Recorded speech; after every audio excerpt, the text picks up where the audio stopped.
Good morning student, कैसे आप सब। आई होप सब ठीक ही होंगे।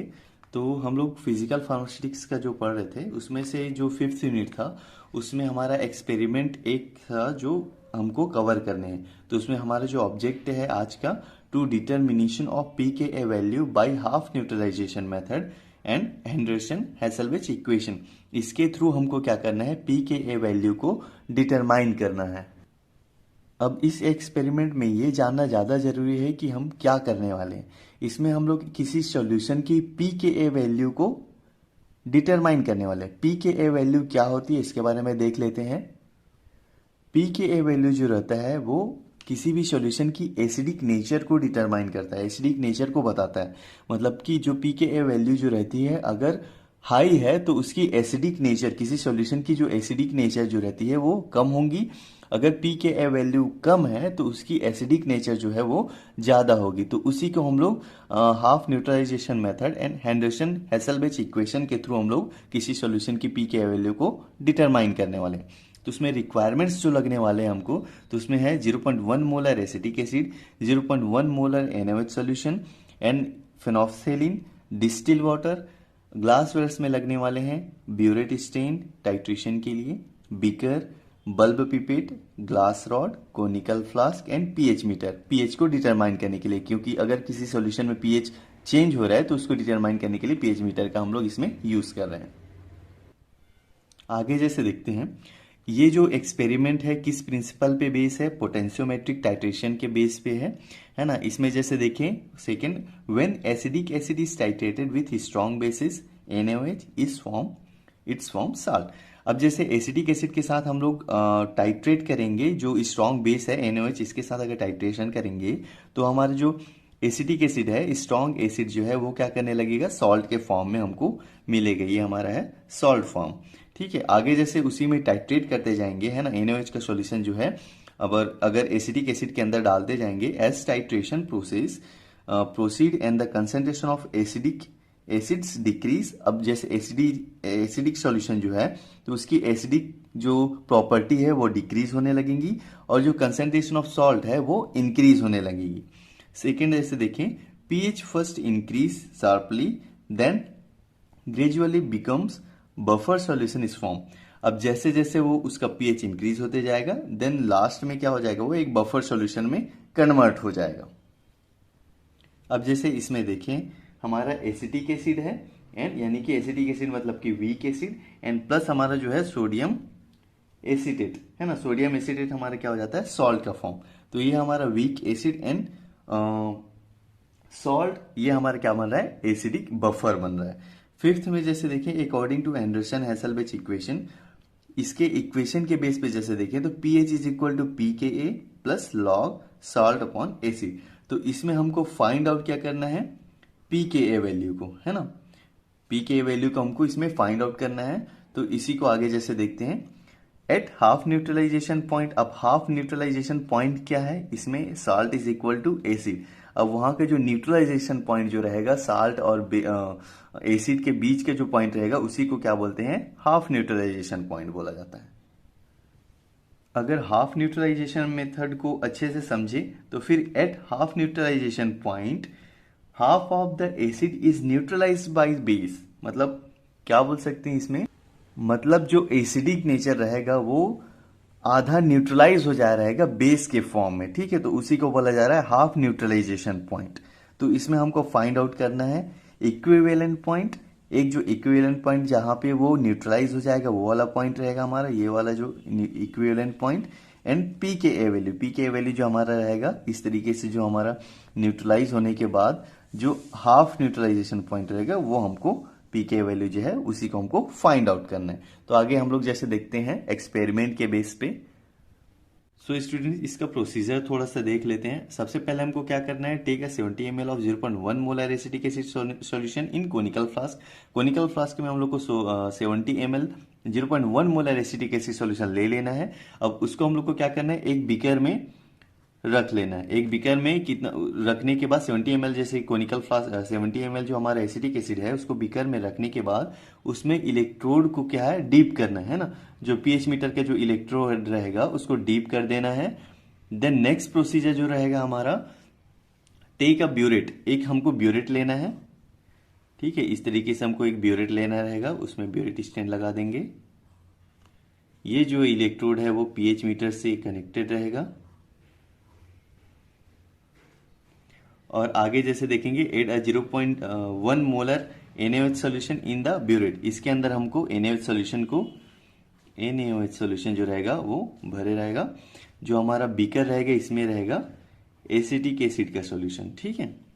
आगे नेक्स्ट स्टेप में जैसे देखें, थर्ड हमारा क्या हो रहा है, place the conical flask of acetic acid on a magnetic stirrer platform. जैसे हम लोग इसके जगह बीकर ले रहे हैं तो इसके अंदर हम लोग को क्या करना है, मैग्नेटिक बीट जो है डाल देने हैं, ताकि वो क्या करते रहेगा, स्टीयर करते रहेगा, जो ये सॉल्यूशन जो है उसको मिक्स करते रहेगा, जैसे बोले है ना, जो जिसका पीएच जो रहेगा मेंटेन करके रखे होगा, बराबर इक्वली सब तरफ से उसको डिस्ट्रीब्यूट करते रहेगा उसके पीएच को, अब इस सॉल्यूशन के, ठीक है। तो आगे जैसे देखें, slowly add 0.1 molar acetic acid NaOH solution to the conical flask of acetic acid solution.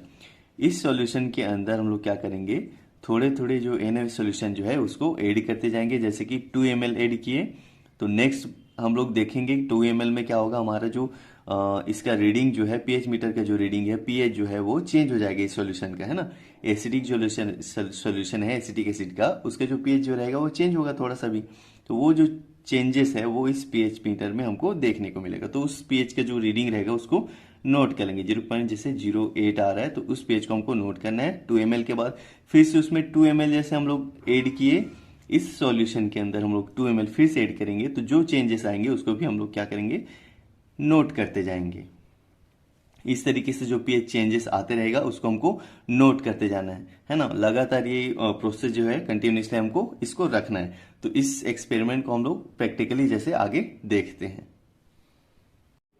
So students, आज के इस एक्सपेरिमेंट्स में जो हमको ग्लास वेयर्स लगेंगे, केमिकल्स लगेंगे, उसके बारे में जैसे देख लेते हैं। हमें मेजरिंग सिलेंडर लगेगा, पीपेट लगेगा, ब्यूरेट लगेगा, ग्लास रॉड लगेगा एंड बीकर लगेगा, और हमें 4 pH का और 7 pH का बफर सॉल्यूशन चाहिए रहेगा। ये किस चीज़ के लिए, जो हमारा pH मीटर है उसको कैलिब्रेट करने के लिए। और इसमें हम लोग फेनॉक्सिलिन ऐड कर रहे हैं, ताकि हम लोग इंडिकेटर के रूप में, जैसे फेनॉक्सिलिन जो ऐड कर रहे हैं, अब जब हम लोग टाइट्रेशन करेंगे तो उसमें जो हमारा कलर निकलेगा, है ना, जैसे हम लोग NaOH के सोल्यूशन नीचे डालेंगे कोनिकल फ्लास्क पे, तो जो कलर पीएच के चेंजेस से जो कलर हमको दिखेगा वो फेनॉक्सिलिन के कारण दिखेगा। और उसमें जैसे हम लोग नेक्स्ट हम लोग यूज़ कर रहे हैं NaOH के 0.1 मोलर NaOH सोल्यूशन यूज़ कर रहे हैं, हमारा जो ब्यूरेट स्टेन में रहेगा, और एसिटिक एसिड के सोल्यूशन जो हम कोनिकल फ्लास्क में जिसको टाइट्रेट करने वाले हैं 0.1 मोलर एसिटिक एसिड सोल्यूशन, ये हमारा सॉल्यूशन है। एंड ये हम पीएच मीटर जो है यूज़ करने वाले हैं पीएच को डिटेक्ट करने के लिए। उसके साथ हम लोग क्या करेंगे, मैग्नेटिक स्टीयर के थ्रू उसको मिक्स करते रहेंगे, जो हमारा सॉल्यूशन रहेगा तो वो अच्छे से हमारा जो पीएच है वो रीडिंग हमको देगा।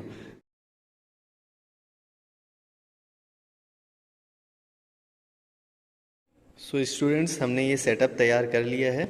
यहाँ पे हमारा इलेक्ट्रोड जो है वो हमने कैलिब्रेट करने के लिए वाटर में रखा है, एंड ये हमने 7 pH का एंड 4 pH का जो बफर सॉल्यूशन है उसको कैलिब्रेट करने के लिए रखा है। अभी इसको हम लोग करके देखेंगे। ये हमारा जो ब्यूरेट स्टेन है, यहाँ इसमें हमने जो 0.1 नॉर्मल का जो हमारा NaOH सॉल्यूशन था उसको हमने फिल कर दिया है। एंड यहाँ पे हम हमारा जो इलेक्ट्रोड रहेगा पीएच मीटर का उसको हम लोग यहाँ पे सेटअप करेंगे। ये हमारा है जो 70 ml का हम लोग ने एसिटिक एसिड का सॉल्यूशन जो है हमने लिया है, ताकि जो हमारा सॉल्यूशन जो रहे इलेक्ट्रोड से अच्छे से डीप हो सके, जो हमारा रीडिंग जो है अच्छे से शो कर सके। तो हमारा जो वाटर के साथ हम लोग जैसे कैलिब्रेशन करके देख रहे हैं, हमारा जो इलेक्ट्रोड जो है वो अच्छे से शो कर रहा है कि 7.2 जो है हमारा पीएच वाटर का बता रहा है। अब जैसे नेक्स्ट हम कैलिब्रेट करने के लिए 4 pH का जो हमारा बफर सॉल्यूशन था, यहाँ पे आप लोग को दिख रहा होगा, जो 4 pH का जो बफर सॉल्यूशन है उसके साथ हम लोग इलेक्ट्रोड को जो है कैलिब्रेट कर लेते हैं एक बार।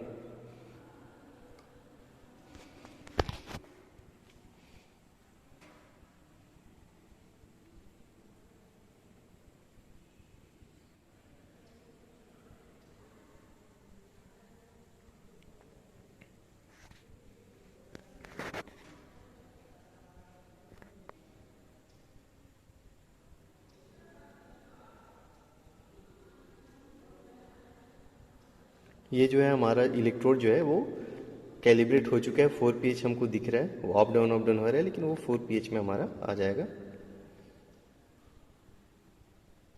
अब इस तरीके से हम लोग इसको कैलिब्रेट करके निकाल लेंगे बाहर।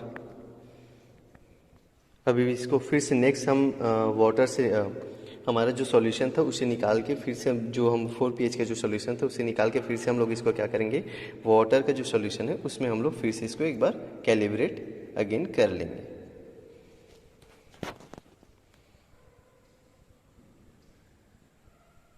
तो ये हमारा कैलिब्रेट हो चुका है। 7.2 हमारा जो है वाटर का pH दिखा रहा है जो न्यूट्रलाइज है। देन नेक्स्ट हम लोग जो हमारा सैंपल है उसमें हम लोग इसमें प्लेस करते हैं, रखते हैं।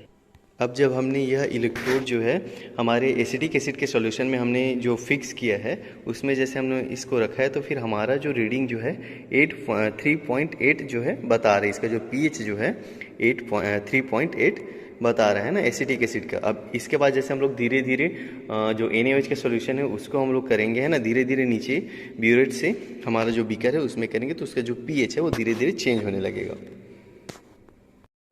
अब जैसे नेक्स्ट हम फिर 2 ml हम लोग इसमें पुट करेंगे।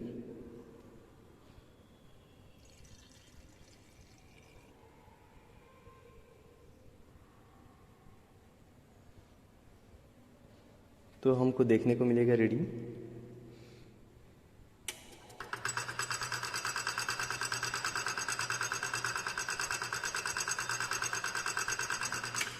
तो यहाँ पे हमारा pH फिर से चेंज हो गया है। तो 3 पॉइंट हमारा है, pH जो है हमारा 3.64।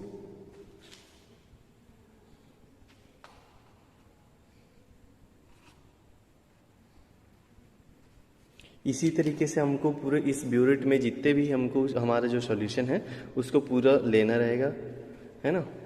जैसे हमारे इसमें है 50 ml तक के है तो इसमें हम लोग को कम से कम 20 रीडिंग्स हमको लेने रहेंगे। तो इसी तरीके से हम लोग को क्या करना रहेगा, 2-2 ml हमको नीचे इस ब्यूरेट स्ट्रेन से हमको जो बीकर है उसमें लेना रहेगा, है ना। जिससे क्या होगा कि जो हमारा बेसिक जो कंपाउंड है, बेसिक सॉल्यूशन है वो एसिडिक में आए और उससे क्या हो हमारा जो न्यूट्रलाइजेशन है वो हमको देखने को मिले, है ना। इन जो pH में चेंजेस आएंगे वो हमको कैसे दिखेंगे। मिनिमम जो है 20 रीडिंग्स हमको ले रहेंगे, 20 to 30 रीडिंग्स हमको क्या करने रहेंगे, इसमें लेने रहेंगे। जो pH का जो चेंजेस है इसको हमको रीडिंग को नोट करते जाना है। एक टाइम आएगा जिसमें क्या होगा कि हमारे जो pH का जो चेंज है वो अचानक से बढ़ेगा, तो उसी जो इंक्रीज होने वाले जो pH रहेंगे उसी को हमको डिटरमाइन करना है।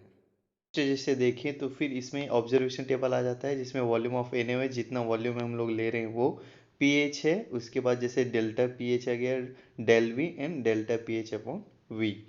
इसमें डेल्टा pH जो है हमारा वैल्यू 2 और फर्स्ट के माइनस करने से जो वैल्यू आ रहा है वो डेल्टा pH का वैल्यू हो जा रहा है। ये हमारा ग्राफ जिसमें न्यूट्रलाइजेशन पॉइंट को बताया गया है, जिसमें 40 हमारा जो है न्यूट्रलाइजेशन पॉइंट जो है वो शो कर रहा है, जहाँ पे न्यूट्रल में आ रहा है ना, ये वाला पॉइंट।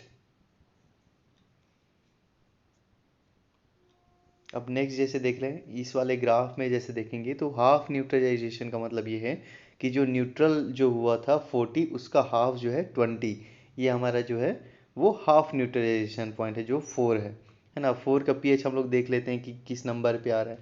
अब 4 का जैसे देखें 20 तो 4.40 जो रहेगा हमारा pKa वैल्यू रहेगा, है ना। 20 नंबर पे जो 20 ml पे जो आ रहा है pH वो हमारा pKa वैल्यू जो है वो है। तो इसी को हमको डिटरमाइन करना था। Thank you so much.